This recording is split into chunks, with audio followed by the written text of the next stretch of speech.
Assamese blogger পিকে YouTube চেনেলৰ নতুন এটা ভিডিঅ'লৈ আপোনালোক সকলোকে স্বাগতম জনাইছোঁ। আশা কৰিছোঁ নিশ্চয় আপোনালোক সকলো ভালে আছে।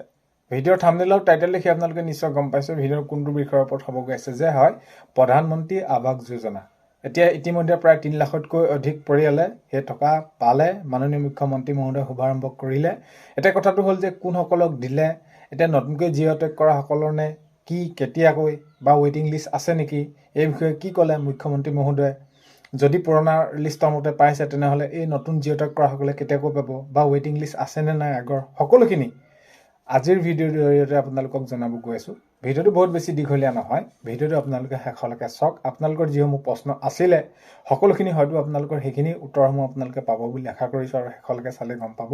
আৰু এইখিনিতে আপোনালোকক এটা অনুৰোধ কৰিম, চেনেলটোলৈ যদি আপোনালোক নতুনকৈ আহিছে চেনেলটো ছাবস্ক্ৰাইব কৰাৰ লগতে কাষতে থকা বেল আইকনটো প্ৰেছ কৰি অল কৰি থ'ব, যাতে নতুন এটা ভিডিঅ' দিয়াৰ লগে লগে আপোনালোকে আগতীয়াকৈ চাবলৈ পায়। যদি ভিডিঅ'টো চাই ভাল পায় লাইক এটা কৰিব আৰু শ্বেয়াৰ কৰি দিব বুলি আশা কৰিলোঁ। এতিয়া মাননীয় মুখ্যমন্ত্ৰী মহোদয়ে এতিয়া যিসমূহ তেনেদৰে শুভাৰম্ভ কৰিলে 3 লাখতকৈ অধিক ঘৰ, সেই ঘৰসমূহ কেতিয়াৰ ঘৰ আছিলে, এতিয়া নতুনকৈ জিঅ'টেক কৰা সকলৰ নে? তো পোনপ্ৰথমে আপোনালোকক জনাব বিচাৰিছোঁ যে এই যি এতিয়া 3 লাখতকৈ অধিক ঘৰ দিলে, শুভাৰম্ভ কৰিলে মাননীয় মুখ্যমন্ত্ৰী মহোদয়ে, তেওঁলোকৰ একাউণ্টত টকা সোমালে, সেই ঘৰসমূহৰ লিষ্ট আছিল, অৰ্থাৎ তেওঁলোকে আগতেই তেওঁলোকৰ সেইখিনি জিঅ'টেক কৰা পাব লগা পুৰণি আছিল তেওঁলোকৰ সেইখিনি, সেই ঘৰ সেই পৰিয়ালক তেনেদৰে দিলে। এতিয়া সেই পৰিয়ালসমূহ যিসকল 3 লাখতকৈ অধিক পৰিয়ালক দিলে, তাৰপিছত তেওঁলোকৰ সেই পুৰণি লিষ্টৰ ৱেইটিং লিষ্ট আছে নেকি? তো এইখিনি ক্ষেত্ৰত মাননীয় মুখ্যমন্ত্ৰী মহোদয়ে স্পষ্টকৈ ঘোষণা কৰিছে তাৰ কোনো ধৰণৰ ৱেইটিং লিষ্ট নাই। এই বছৰতে এইখিনি সমাপ্ত হ'ল। যিসমূহ আগতে পুৰণি তেনেদৰে জিঅ'টেক কৰিছিলে সেইখিনি 3 লাখতকৈ অধিক যিমানখিনি এতিয়া দিলে তাতে সমাপ্ত হৈ গ'ল। এইখিনি আৰু কোনো ধৰণৰ ৱেইটিং লিষ্ট নাই। তো তেনেহ'লে আপোনালোকে প্ৰথম আপোনালোকৰ যিটো প্ৰশ্ন আছিলে সেইটো ক্লিয়াৰ হ'ল। আপোনালোকে সুধি আছিলে যে পুৰণি নে নতুন, তো সেইখিনি আপোনালোকক মই ক'লোৱেই। যিসকলে আগতে জিঅ'টেক কৰি থৈছিলে পুৰণি হয় আৰু ৱেইটিং লিষ্টটো নাই, সকলোখিনি দিবলগীয়া ঘৰে আছিলে, সেই তেওঁলোকক দি শেষ কৰিলে। এতিয়া তেনেহ'লে এই যি নতুনকৈ জিঅ'টেক কৰিছিলে কেতিয়ালৈ পাব, সকলোৱে পাবনে, কিমানকৈ আহিব, কেতিয়া দিব, এই সকলোখিনি আপোনালোকক জনাই আছোঁ। এতিয়া আপোনালোকে চাওক, পুৰণি ৱেইটিং লিষ্ট নাই, সকলোখিনি ক্লিয়াৰ।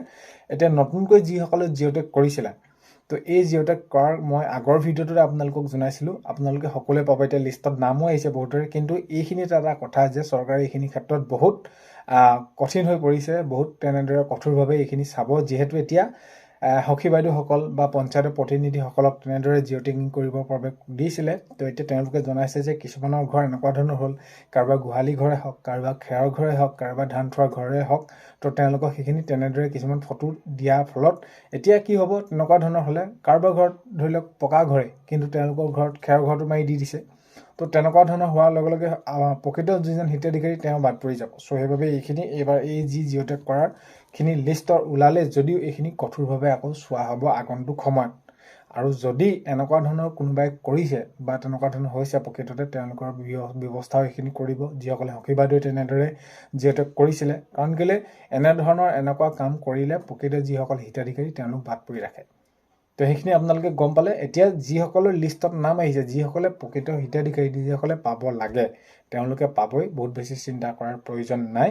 এতিয়া এই অতি সোনকালে এইখিনি এতিয়া যিহেতু সমাপ্ত হ'ল আৰু হয়তো এইখিনি নিৰ্বাচনৰ আগত আপোনালোকে নতুনকৈ যিসকলে জিঅ'টেক এইখিনি কৰিছিলে আপোনালোকে পোৱাৰ সম্ভাৱনাটো কম আছে। কাৰণ কেলৈ নতুনকৈ এইখিনি জিঅ'টেক আপোনালোকক কৰাসকলৰ, কাৰণ কেলৈ নিৰ্বাচন পালেহিয়ে। এতিয়া কথাটো হ'ল কি, আগন্তুক সময়ত আৰু কিমান ঘৰ পাব, যিহেতু ভাৰত চৰকাৰৰ পৰা 10 লাখতকৈ অধিক ঘৰ অসম চৰকাৰে অনুমোদন পাইছে, এতিয়া প্ৰায় 3 লাখতকৈ অধিক ঘৰ তেনেদৰে দিছে। বাকী যিখিনি আছে পৰ্যায়ক্ৰমে আপোনালোকক সকলোখিনি দি যাব।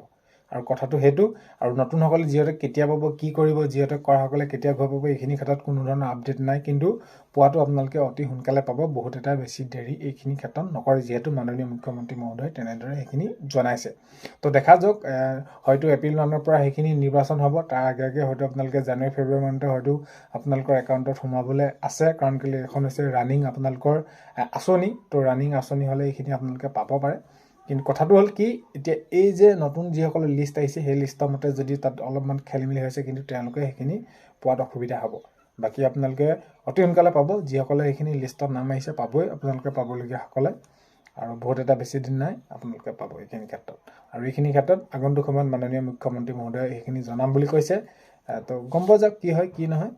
তো মুঠৰ ওপৰত অতি সোনকালে এইখিনি পাবলৈ গৈ আছে সো এইখিনি আপোনালোকক ভিডিঅ'ৰ জৰিয়তে জনালো ভিডিঅ'টো আপোনালোকে শেষলৈকে চোৱাৰ বাবে বহুতেই বেছি ধন্যবাদ এইখিনিতে ভিডিঅ'ৰ আপোনালোকক প্ৰথমতে কোৱাৰ দৰে চেনেলটোলৈ যদি আপোনালোক নতুনকৈ আহিছে ছাবস্ক্ৰাইব কৰাৰ লগতে কাষতে থকা বেল আইকনটো প্ৰেছ কৰি অল কৰি থব যাতে নতুন এটা ভিডিঅ' দিয়াৰ লগে লগে আপোনালোকে আগতীয়াকৈ চাবলৈ পায় তো এই নটা ভিডিঅ'ৰ সৈতে লগ পোৱাৰ আশাৰে আজিলৈ মানে বাই